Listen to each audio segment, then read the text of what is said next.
What's up everybody, Unrested here with a new JFAQ called Will Moving to Japan Solve My Problems?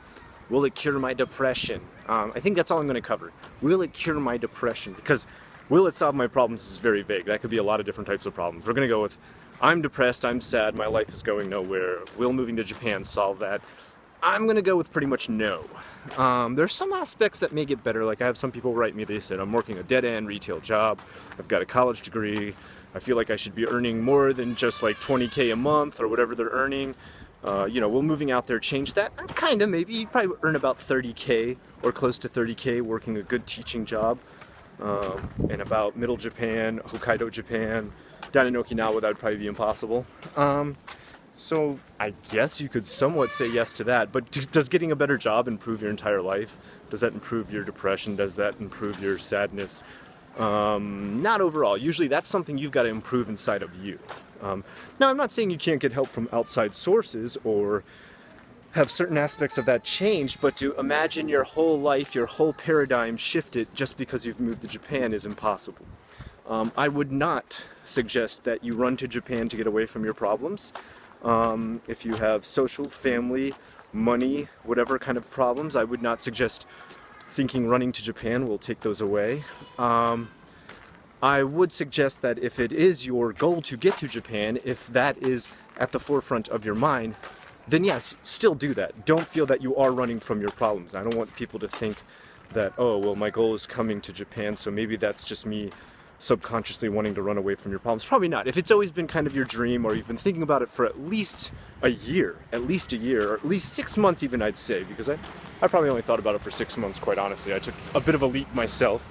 But if you've really pondered it, you've researched it, and I think that's really the turning point, is when you've really done a lot of research, you're probably ready. You probably are earnestly wanting to come to Japan, and that's a great motivational reason, and it's also a good point in which to come to Japan.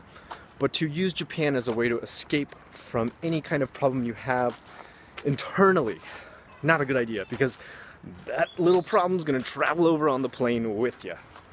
And it's maybe going to go away for a little bit. When you get here, you'll go through what I call the honeymoon period, the first 3 months that you get here, where everything's wonderful and amazing, and you don't have to think about your problems because, gosh, everything's so awesome around you, brand new, and can keep your mind off of your problems. But come a year or two later, or come even 6 months, or sometimes as short as 3 months, that little problem's going to creep right back up and take you back over. And I've seen it send a lot of people home.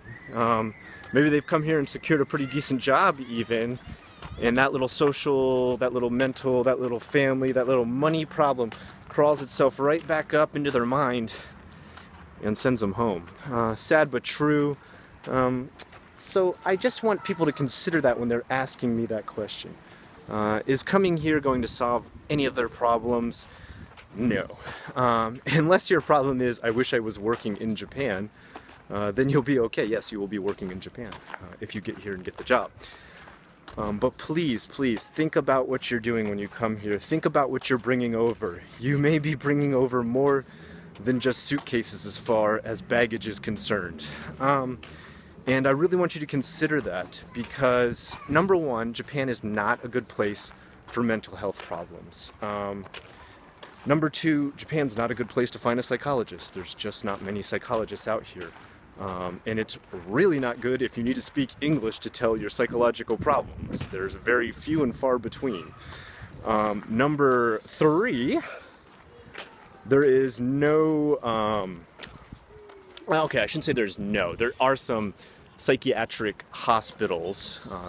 Those are the aspect of psychological care that covers the medicine and not the, I guess, talking aspect. And when they are, they're very, how should I say, very sparse in what they hand out. They don't necessarily hand out gratuitous amounts of pills. Japan is not a pill-popping nation. They are actually quite light when they give you all different types of pills. So if you have a certain subscription, you might want to check to make sure that can get filled if you're out here. Other than that, I would just say, nothing against anybody who has any kind of psychological problem, mental problem, social problem, family problem, money problem. I myself have had all of those problems. And I'm not saying it shouldn't stop you from coming here if here is your goal. I'm just saying you shouldn't think You can run away from it if you do come here. Until next time, I'm Unrested. This was JFAQ. If you like what you saw here today, please like, comment, and subscribe.